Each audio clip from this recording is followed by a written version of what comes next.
Breakfast বা টিফিনের জন্য রুটি পরোটা ছাড়া যদি একটু ভিন্ন স্বাদের বানাতে ইচ্ছা করে, যেটা হেলদির সাথে সাথে টেস্টিও হবে, তাহলে এই রেসিপিটা বানিয়ে দেখতে পারো। আর সব থেকে বড় কথা, এই রেসিপিটা তৈরি হয়ে যাবে বিনা তেলে আর আলু ছাড়া। আর সাথে বানিয়েছিলাম চটপটা স্বাদের একটা চাটনি রেসিপি, যেটা শুধু এই রেসিপি না, ইডলি, ধোসা, পকোড়া, বড়া সবের সাথে খেতে দুর্দান্ত লাগে। নমস্কার বন্ধুরা, বেঙ্গলি ওভেনে তোমাদের সবাইকে স্বাগত জানাই। আজকের এই হেলদি আর টেস্টি রেসিপিগুলো বানানোর জন্য আমি এখানে একটা ছোট বাটির মাপ করে হাফ বাটি চাল নিয়েছি। এখানে আমি মোটা আতপ চালটা নিয়েছি। তোমরা ইচ্ছা করলে গোবিন্দভোগ চাল বা ভাতের চাল যে কোনো চালই নিতে পারো। চালগুলোকে 3-4 বার জল পাল্টে পাল্টে ধুয়ে এখন জল দিয়ে ভিজিয়ে ঢাকা দিয়ে রেখে দেব কমপক্ষে 1.5 থেকে 2 ঘন্টার জন্য। সকালের ব্রেকফাস্টে যদি বানাতে চাও তাহলে রাতের বেলা চালগুলোকে ভিজিয়ে রাখলে কাজটা অনেক তাড়াতাড়ি হয়ে যাবে। এখন আমি তোমাদের 2 ঘন্টা পরে দেখাচ্ছি। দেখো চালগুলো ফুলে নরম হয়ে গেছে। এখন চাল থেকে জলটাকে ঝরিয়ে ফেলে দিয়ে তারপরে জল ঝরানো ভেজানো চালগুলো একটা মিক্সিং গ্রাইন্ডারের মধ্যে ঢেলে নিলাম। পুরো চালটাই মিক্সিং জারের মধ্যে নিয়ে নেওয়া হয়ে গেলে এখন এর মধ্যে দেব টক দই। আমরা যতটা চাল নিয়েছিলাম ঠিক তার অর্ধেকটা পরিমাণে দই নিয়েছি। আর বাটিটা ধুয়ে 1 চামচ মতো জল দিলাম, আর সাথে দিচ্ছি একটা কাঁচা লঙ্কা। এখন একসাথে খুব ভালোভাবে একটা মিহি পেস্ট বানিয়ে নিয়েছি। এইবারে এই পেস্টটাকে আমরা একটা বড় বাটির মধ্যে ঢেলে নিচ্ছি। এখন এর মধ্যে দিয়ে দিচ্ছি সুজি। আমরা যতটা পরিমাণে চাল নিয়েছিলাম ঠিক তার 3 ভাগের 1 ভাগ সুজি নিয়েছি। এই সুজিটা দেওয়ার কারণে রেসিপিগুলোর স্বাদ যেমন অনেকটা বেড়ে যাবে, তেমনি রেসিপিগুলো ভিতর থেকে অনেক বেশি নরম তুলতুলে হবে। এখন এর মধ্যে আমি মিক্সিটা ধুয়ে 2 টেবিল চামচ মতো জল দিয়ে দিলাম। এখানে কিন্তু খুব বেশি জল ব্যবহার করা যাবে না, কারণ আমাদের একটা মিডিয়াম ঘনত্বের ব্যাটার দরকার, না বেশি পাতলা না বেশি ঘন। সুজিটা চালের পেস্টের মধ্যে ভালোভাবে মেশানো হয়ে গেলে এখন ঢাকা দিয়ে রেখে দেব 10 মিনিটের জন্য। এই 10 মিনিটের মধ্যে সুজিগুলো খুব সুন্দরভাবে নরম হয়ে ফুলে যাবে। এই সময়ের মধ্যে আমরা একটা চাটনি বানিয়ে নেব এই রেসিপিগুলোর সাথে খাওয়ার জন্য। তার জন্য ওভেনে একটা প্যান বসিয়ে প্যানের মধ্যে 1 চামচ তেল দিয়ে, তেলটা যখন গরম হয়ে গেছে এর মধ্যে দিয়ে দিয়েছি 1 চা চামচ গোটা জিরে। জিরেগুলোকে কয়েক সেকেন্ড নেড়ে চেড়ে ভেজে নিয়ে এর মধ্যে দিয়ে দিলাম 2 টেবিল চামচ ছোলার ডাল। এই ছোলার ডালটাকে লো টু মিডিয়াম হিটে 1 থেকে 1.5 মিনিটের মতো ভেজে নিতে হবে। ছোলার ডালগুলো 1 মিনিট মতো ভেজে নিয়ে এখন এর মধ্যে দিয়ে দিলাম কিছুটা পরিমাণে কারি পাতা।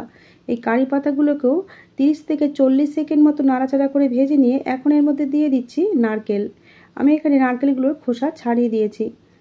নারকেলগুলোকেও 1.5 থেকে 2 মিনিট লো টু মিডিয়াম হিটে নাড়াচাড়া করে ভেজে নিতে হবে। তোমাদের হাতের কাছে নারকেল না থাকলে এই নারকেলের পরিবর্তে টমেটো, বাদাম বা পেঁয়াজ দিয়ে টমেটোর চাটনি বা বাদামের চাটনি বা পেঁয়াজের চাটনিও একই পদ্ধতিতে বানিয়ে নিতে পারো। নারকেলগুলোকে 2 মিনিট মতো ভেজে নিয়ে এখন আমরা একটু ঠান্ডা করে নিয়ে মিক্সিং গ্রাইন্ডারের মধ্যে সব কিছু দিয়ে দিলাম। এর মধ্যে দিয়ে দিলাম 1 টুকরো আদা আর একটা কাঁচা লঙ্কা। সাথে দিচ্ছি ডাঁটা সমেত কিছুটা পরিমাণে ধনেপাতা আর একটা লেবুর রস। এই লেবুর রসের পরিবর্তে টক দই বা তেঁতুলও ব্যবহার করা যাবে। রসটাকে আমরা এর মধ্যে চিপে বের করে দিয়েছি। এখন এর মধ্যে দিয়ে দিচ্ছি বিট লবণ। এই বিট লবণটা এই চাটনিটায় ব্যবহার করলে চাটনির স্বাদ অনেকটা বেড়ে যায়। তবে এই বিট লবণ হাতের কাছে না থাকলে আমরা বাড়িতে যে নর্মাল লবণ ব্যবহার করি সেই লবণও দেওয়া যাবে। প্রথমে অল্প একটু জল দিয়ে পেস্ট করে নিয়ে তারপর প্রয়োজন মতো জল অ্যাড করে এটাকে একটা মিহি পেস্ট আমরা বানিয়ে নিয়েছি। চাটনিটাকে একটা বাটির মধ্যে ঢেলে নিচ্ছি। চাইলে এর মধ্যে আবার তড়কা দেওয়া যায় এর টেস্টটাকে আরও একটু বাড়ানোর জন্য, কিন্তু আমি তড়কা ছাড়াই বানিয়েছিলাম, তাতেও কিন্তু অনেক বেশি টেস্টি হয়েছিল। তৈরি হয়ে গেছে আমাদের হেলদি আর টেস্টি নারকেলের চাটনি। এই চাটনিটা কিন্তু খুবই সুস্বাদু। রুটি, পরোটা, ইডলি, ধোসা, মেদু বড়া সবের সাথে খেতে দুর্দান্ত লাগে। এখন আমি তোমাদের 10 মিনিট পরে দেখাচ্ছি। 10 মিনিট পরে কিন্তু সুজিটা ফুলে একদম নরম হয়ে গেছে। রেসিপিগুলোর স্বাদ অনেকটা যাতে বেড়ে যায় তার জন্য এই ব্যাটারের সাথে আমরা একটা তড়কা অ্যাড করব। তার জন্য ওভেনে একটা প্যান বসিয়ে তার মধ্যে 1 চামচ তেল গরম করে নিয়েছি।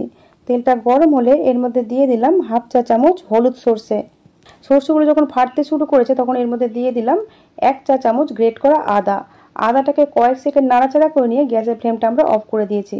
আর এই গরম প্যানের মধ্যে একটু আদাটাকে নাড়াচাড়া করে নিয়ে এখন এর মধ্যে দিয়ে দিচ্ছি হিং।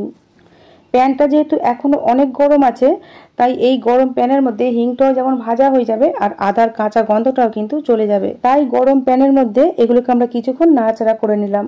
এখন এই তরকাটা আমরা চালের পেস্টের মধ্যে অ্যাড করব। আমরা এখানে তরকাটা অ্যাড করেছি শুধুমাত্র রেসিপিগুলোর স্বাদ একটু বাড়ানোর জন্য। চাইলে কিন্তু এই তরকাটা ছাড়াই বানানো যাবে। সেক্ষেত্রে আদাটাকে এই ব্যাটারের মধ্যে গ্রেট করে দেবে, অথবা চালের সাথে আদাটাকে পেস্ট করে নিলেই হবে। তরকাটাকে চালের পেস্টের সাথে খুব ভালোভাবে মিশিয়ে নিয়েছি। এখন তোমাদের দেখিয়ে দিচ্ছি ব্যাটারের কনসিস্টেন্সিটা ঠিক কেমন হবে। দেখো, হাতার পিছন দিকে দাগ টেনে দিলেও দাগগুলো কিন্তু মিশে যাচ্ছে না। এই রকম ঘনত্বের ব্যাটার আমাদের বানাতে হবে। এখন ওভেনের মধ্যে একটা ডেচকি বসিয়ে তার মধ্যে কিছুটা জলকে আগে থেকে ফুটতে দিলাম। আর এইরকম একটা অ্যালুমিনিয়ামের বাটি নিয়েছি। এই বাটির মধ্যে কয়েক ফোঁটা তেলকে খুব ভালোভাবে বাটির চারপাশে ব্রাশ করে নিচ্ছি। এইবারে আমরা এই চালের ব্যাটারের সাথে মিশিয়ে দিচ্ছি খাবার সোডা। এই খাবার সোডার বদলে ইনোও দেওয়া যাবে। আমি এখানে চা চামচে 3 ভাগের 1 ভাগ খাবার সোডা দিয়েছি। এই খাবার সোডাটাকে ব্যাটারের সাথে 30 থেকে 40 সেকেন্ড মতো একই ডিরেকশানে মিশিয়ে নিয়েছি। এখানে আমি ব্যাটারের সাথে স্বাদ মতো লবণও মিশিয়েছিলাম, যেটা ক্যামেরায় স্কিপ করে গেছে। এখন তেল ব্রাশ করা বাটিটার মধ্যে 3 ভাগের 2 ভাগ ব্যাটার আমরা এই বাটিটার মধ্যে দিয়ে দিচ্ছি। চাইলে কিন্তু পুরো ব্যাটারটাই একেবারে বাটির মধ্যে ঢেলে দিয়ে রেসিপিটা বানিয়ে নেওয়া যায়, তবে সেক্ষেত্রে রেসিপিটা অনেকটা মোটা হয়ে যাবে আর তৈরি করতেও অনেকটা বেশি সময় লেগে যাবে। আর পাতলা করে বানালে তৈরিও যেমন খুব তাড়াতাড়ি হয়ে যায় আর খেতেও অনেক বেশি ভালো লাগে।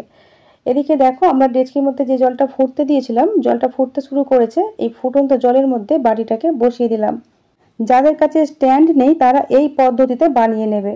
আর ডেচকিতে জলের পরিমাণটা কম দেবে, না হলে জলটা যখন ফুটতে শুরু করবে তখন কিন্তু বাটির ওপরে উঠে আসতে পারে। এখন ওপর দিয়ে একটা চাপা দিয়ে দিলাম। এমনভাবে চাপাটা দিতে হবে যাতে ভিতরের বাষ্প বাইরে বেরিয়ে আসতে না পারে। কিন্তু আমি যে ঢাকনাটা দিয়েছিলাম সাইড দিয়ে বাষ্পগুলো বেরিয়ে আসছিল, তাই আমি ওই ঢাকনাটা চেঞ্জ করে এই ঢাকনাটা দিয়ে দিলাম। এখন ফ্লেমটাকে মিডিয়ামে রেখে 8 থেকে 10 মিনিট কুক করে নিতে হবে। ততক্ষণ আমরা আরেকটা রেসিপি যে বানাবো সেই থালাটা রেডি করে নিচ্ছি। তার জন্য এখানে একটা স্টিলের ছোট থালা নিয়ে নিয়েছি। এর মধ্যে কয়েক ফোঁটা তেল দিয়ে তেলটাকে খুব ভালোভাবে ব্রাশ করে দিয়ে বাকি যে ব্যাটারটা ছিল সেই ব্যাটারটা এই থালাটার মধ্যে ঢেলে দিলাম। বন্ধুরা দেখো, এখানে ব্যাটারের পরিমাণ যেহেতু অনেকটা কম ছিল আর থালাটা অনেকটা বেশি চওড়া, তাই রেসিপিটা কিন্তু অনেক পাতলা করে তৈরি হবে আর তার জন্য এটা খুব তাড়াতাড়ি তৈরি হয়ে যাবে। তোমরা তোমাদের খুশি মতো বা সুবিধা মতো রেসিপিগুলোকে মোটা বা পাতলা করে বানিয়ে নেবে। এদিকে দেখো 10 মিনিট হয়ে গেছে। এখন একটা টুথপিক বা চামচের হাতল দিয়ে এইভাবে চেক করে দেখতে হবে। যদি দেখো টুথপিক বা চামচের হাতলের গায়ে কিছু লেগে নেই, তাহলে বুঝতে হবে যে রেসিপিটা পুরোপুরি তৈরি হয়ে গেছে। আর যদি টুথপিক বা চামচের হাতলের গায়ে কিছু লেগে থাকে, তাহলে 2-1 মিনিট আরও সিদ্ধ করে নিতে হবে। এখানে আমাদের হয়ে গেছে, নামিয়ে নিয়েছি। আর ফুটতে ফুটতে জলটা কমে গিয়েছিল, তাই এর মধ্যে আরও কিছুটা জল দিয়ে এর মাঝখান দিয়ে একটা স্ট্যান্ড দিয়ে দিলাম। এই থালাটার সাইডের ধারগুলো যেহেতু একটু নিচু, তাই জলের মধ্যে দিলে কিন্তু জলটা ফোটার সময় এর মধ্যে জল ঢুকে যাবে, রেসিপিটা তৈরি হবে না। তার জন্য এইরকম নিচু কানার থালাতে তৈরি করতে গেলে স্ট্যান্ড দিতে হবে। আর যাদের কাছে স্ট্যান্ড নেই তারা আগের পদ্ধতিতে তৈরি করবে। আমি 2 রকমভাবেই দেখিয়ে দিলাম। তোমাদের কাছে যার যেটা সুবিধা বলে মনে হবে সেইভাবেই তৈরি করে নেবে। আর এই রেসিপিটা যেহেতু খুব পাতলা করে বানানো হয়েছে, এটা বানাতে কিন্তু 5 মিনিট সময় লেগেছিল। বন্ধুরা দেখো, আমরা যে প্রথমে তৈরি করেছিলাম এই বাটিটাও যেহেতু বেশ মোটা আর রেসিপিটা একটু মোটা করে বানানো হয়েছিল, তাই এখনও কিন্তু ঠান্ডা হয়নি। আর এটা পুরোপুরি ঠান্ডা না করে বার করলে কিন্তু ভেঙে যাওয়ার সম্ভাবনা থাকে।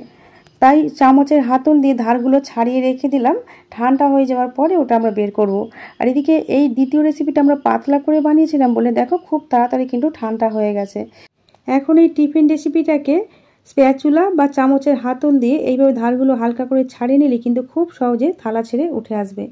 দেখতে পেলে বন্ধুরা কত সহজে থালা ছেড়ে উঠে বেরিয়ে আসলো। দেখেই বুঝতে পারছো কতটা স্পঞ্জি, সফট আর জালিদার হয়েছে। এই রেসিপিটাতে আমরা তড়কা ব্যবহার করেছি বলে রেসিপির কালারটা একটু ঘিয়ে কালার হয়েছে।